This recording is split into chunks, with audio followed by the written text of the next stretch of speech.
सावन का महीना आते ही मिथिलांचल मधुश्रावणी पर्व गीत संगीत से गुंजायमान हो जाती है। लोग पर्व मधुश्रावणी मनाने में नवविवाहिताएं जुट गई हैं। पति की लंबी आयु की कामना के लिए 14 दिवसीय यह पूजा सिर्फ मिथिलावासियों के बीच ही होती है। यह पावन पर्व मिथिला की नवविवाहिता बहुत ही धूमधाम के साथ दुल्हन के रूप में सज धज कर मनाती है। मैथिल संस्कृति के अनुसार शादी के प्रथम वर्ष सावन माह में नवविवाहिताएं मधुश्रावणी का व्रत करती हैं। सावन के कृष्ण पक्ष के पंचमी के दिन यानी 27 जुलाई से मधुश्रावणी व्रत की शुरू होकर 11 अगस्त तक चलेगी। इस वर्ष यह पर्व 14 दिनों का होगा। मैथिल समाज की नव विवाहितों के घर मधुश्रावणी का पर्व विधि विधान से होता है। इस पर्व में मिट्टी की मूर्तियां बेसहारा शिव पार्वती बनाया जाता है। मधुश्रावणी जीवन में सिर्फ एक बार शादी के पहले श्रावण को किया जाता है। नव विवाहितें बिना नमक के 14 दिन भोजन करेंगी। यह पूजा लगातार 14 दिनों तक चलते हुए श्रावण मास के शुक्ल पक्ष की तृतीया तिथि को विशेष पूजा अर्चना के साथ समाप्त होती है। इन दिनों नव विवाहिता व्रत रखकर गणेश चनाई मिट्टी एवं गोबर से बने बेसहारा एवं गौरी शंकर की विशेष पूजा कर महिला पुरोहिताइन से कथा सुनती हैं। कथा का प्रारंभ बेसहारा के जन्म एवं राजा श्रीकर से होता है। इस व्रत के द्वारा स्त्रियां अखंड सौभाग्यवती के साथ साथ पति के दीर्घायु होने की भी कामना करती हैं। व्रत के प्रारंभ दिनों में ही नवविवाहिता के ससुराल से पूरे 14 दिनों के व्रत की सामग्री तथा सूर्यास्त से पूर्व प्रतिदिन होने वाली भोजन सामग्री भी आती है।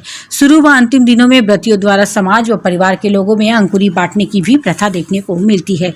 प्रतिदिन पूजन के उपरांत नवविवाहिता अपनी सहेलियों के साथ गांव के आसपास के मंदिरों एवं बगीचों में फूल और पत्ते तोड़ती हुई व्रत का भरपूर आनंद लेती है। इस बार 27 जुलाई को पूजा प्रारंभ हुई है और 11 अगस्त तक चलेगी। लगातार 13 दिनों तक नवविवाहिता अपने ससुराल का अरवा भोजन प्राप्त करती है।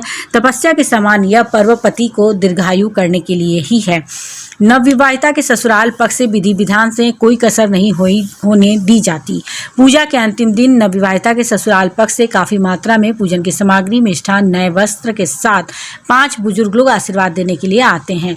बुजुर्ग लोगों की आशीर्वाद पाकर ही पूजा समाप्त होती है। मैथिल समुदाय की नवविवाहिता अमर सुहाग के लिए मधुश्रावणी करती हैं। मिथिला की पारंपरिक रीति रिवाज के अनुसार चलने वाले लोग देश विदेश में भी इस व्रत को करते हैं। इस पूजा में नाग देवता की विशेष रूप से पूजा की जाती है।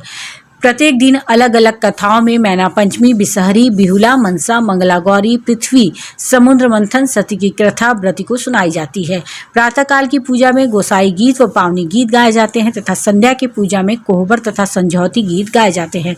व्रत के अंतिम दिन व्रती के ससुराल से मिठाई, कपड़े, गहने सहित अन्य सौगात भेजे जाते हैं। अंतिम दिन टेमी दागने की भी परंपरा है।